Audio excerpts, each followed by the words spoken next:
Salut les gauchistes, ce que je vous propose qu'on regarde aujourd'hui, c'est comment je fais pour sélectionner les actions que je vais acheter, comment je les trouve. Ensuite, ce qu'on va faire, c'est que sur les actions que je vais vous présenter, je vais vous tracer la droite de régression pour savoir si on est en sous-évaluation ou surévaluation en ce moment. Et ensuite, sur la base de tout ça, je vais vous présenter mes choix d'achat et de vente sur les marchés pour le mois de mars. Alors du coup, on attaque, hein. Ce que j'utilise moi comme site, c'est Ticker, donc c'est un screener d'actions. Et donc ce que je vais choisir comme principaux critères, c'est que je vais prendre des boîtes qui sont en croissance, dont les revenus sont en croissance. Donc là, ce que je vais prendre depuis 2017 jusqu'à aujourd'hui. Bien sûr, vous pouvez me prendre 2015, enfin vous prenez ce que vous voulez. Et moi, je veux des revenus positifs, hein, une croissance des revenus positive, donc des boîtes qui ne sont pas en train de mourir. Après, très important, moi j'investis que dans les boîtes à dividendes parce que c'est ce qui m'amuse. Et donc là, je vais prendre des boîtes qui ont un dividende croissant et quand même d'une croissance assez importante. Donc moi, je vais prendre 7%. Là encore, vous pouvez ajuster, hein, vous pouvez mettre 10% si c'est ce qui vous intéresse. Vous pouvez mettre moins si le critère d'augmentation du dividende est moins important.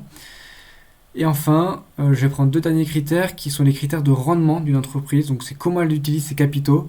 Et donc ça, ce qui existe, c'est le return on equity, c'est comment elle utilise les finances dont elle dispose, et le return on asset. Je me suis trompé, là ce que je veux, c'est une valeur fixe, et je veux que cette valeur soit supérieure pour l'equity à 10%, et le return on asset, ce que je veux, c'est être supérieur à 5%. Et là, avec simplement ces critères-là, vous allez voir le résultat, comment on a déjà bien filtré le nombre d'actions.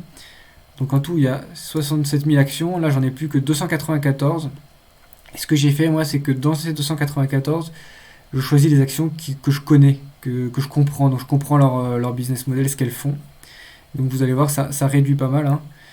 Donc on parcourt. Donc qu'est-ce que j'ai liké? Donc Waste Management, qui est une boîte dans laquelle j'aimerais rentrer. Pour l'instant, j'ai pas encore de position, mais qui a un bel avenir.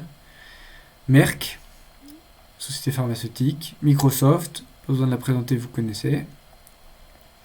Robert Half International, donc ça c'est une boîte de recrutement dans des domaines particuliers comme la finance.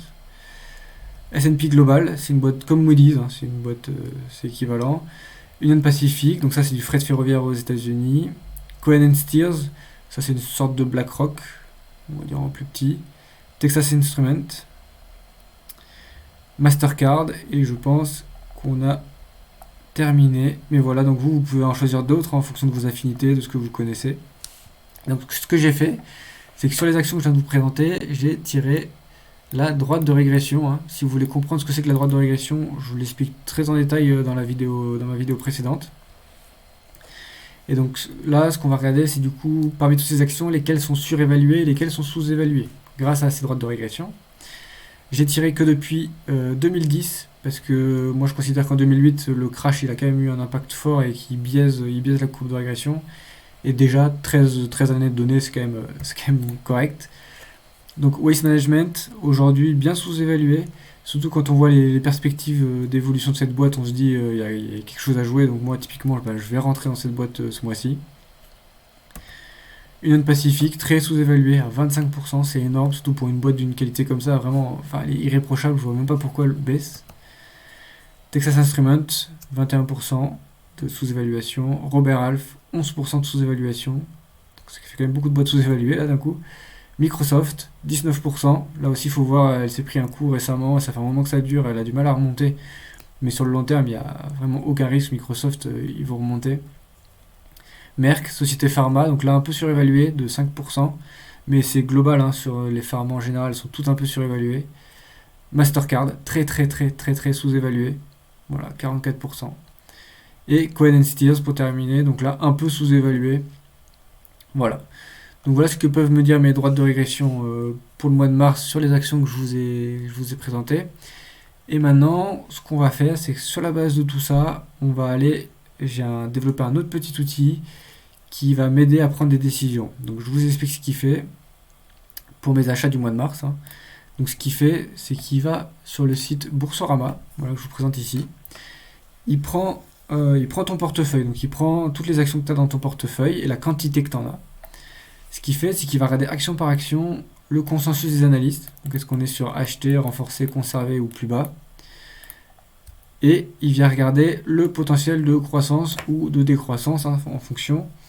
Et ce qu'il vient faire, c'est qu'il prend ces deux facteurs, donc le consensus plus le potentiel de croissance, et il le compare, il prend aussi avec ce que représente cette action dans ton portefeuille. Par exemple, si là on est sur Merck, si ça représente 50% de mon portefeuille, il va pas me recommander de l'acheter, même si elle a une bonne perspective, parce que j'en ai trop et donc je suis mal diversifié. Donc il vient prendre tout ça en compte, il y a un petit algorithme, il fait un petit truc, et il vient me tirer cette courbe. Donc en fait, alors je vais me déplacer, tac, je me mets là. Ici, ce que vous voyez en bas, ce sont mes actions. Donc ça, c'est toutes les actions que j'ai en portefeuille aujourd'hui. Et il vient me dire, plus vous êtes à droite, plus ça veut dire que cette action, il faut l'acheter. Il recommande de l'acheter. Donc ici, c'est Pfizer qui me recommande d'acheter en priorité. Ensuite, Merck, S&P Global, Total. Total, c'est normal parce que j'en ai pas beaucoup. J'en ai vraiment pas beaucoup du tout. Je suis en train de diminuer ma position et je vais bientôt la terminer, donc il n'y en aura bientôt plus. Mastercard, etc., etc. On retrouve Microsoft ici. Alors c'est normal, j'en ai beaucoup de Microsoft. Hein. C'est un gros potentiel comme boîte, mais j'en ai beaucoup. Donc voilà, ça se retrouve bas. Ça représente quasiment 10% de mon portefeuille.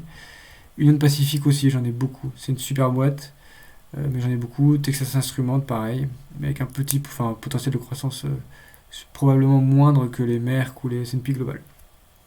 D'ailleurs, si on peut aller voir, hein, si on regarde Union Pacific. Ah oui, vous voyez pas ce que je fais. Union Pacific, si on va voir le consensus, voilà, on a un potentiel de 6%, on est sur du renforcé, c'est normal que ça soit un peu dégradé. Alors que si on compare, on a déjà vu Merck, si on regarde S&P Global, là, voilà, on est sur acheter avec un consensus à 16%. Voilà, donc ça c'est forcément, il me recommande de l'acheter. Donc voilà ce que me dit ce petit outil. Moi, ce que je veux faire ce mois-ci, donc, c'est que déjà je vais rentrer sur Waste Management, qui est une position que je n'ai pas aujourd'hui, donc je vais venir ajouter ici. Je vais renforcer Merck, S&P Global et Mastercard, et je vais vendre Total. Et j'attends une porte de sortie pour Pfizer, donc ce sera peut-être pas ce mois-ci, mais j'attends. Voilà, je suis en négatif dessus, je suis en moins-value, donc je vais attendre dès que j'ai une porte de sortie, je sors. Johnson & Johnson, je vais en sortir. C'est une super boîte, hein, je dis pas, mais je suis en train d'essayer de concentrer mon portefeuille pour qu'il soit plus qualitatif. Et donc ce que je voudrais, c'est sortir Johnson & Johnson et réallouer tout sur Merck progressivement. Donc on fera ça, on va commencer ça ce mois-ci. Je vais alléger Johnson & Johnson et je vais surpondérer Merck. Donc voilà pour ce mois-ci. Si tu veux que je te tire ces courbes, hein, n'hésite pas. Donc droite de régression ou petit algorithme de travail sur ton portefeuille, je peux te faire les deux. N'hésite pas, il y a le lien en description. Pareil, si tu veux commencer à investir, tu peux utiliser mon courtier Box0. Là aussi, je te mets le lien en description. Et du coup, si tu as des questions ou quoi que ce soit, n'hésite pas à mettre en commentaire. Aussi, dis-moi ce que tu penses de ce type de vidéo. Ça m'aide à voir comment je peux m'améliorer, qu'est-ce que je vais pouvoir faire par la suite. Voilà, merci, salut les gauchistes.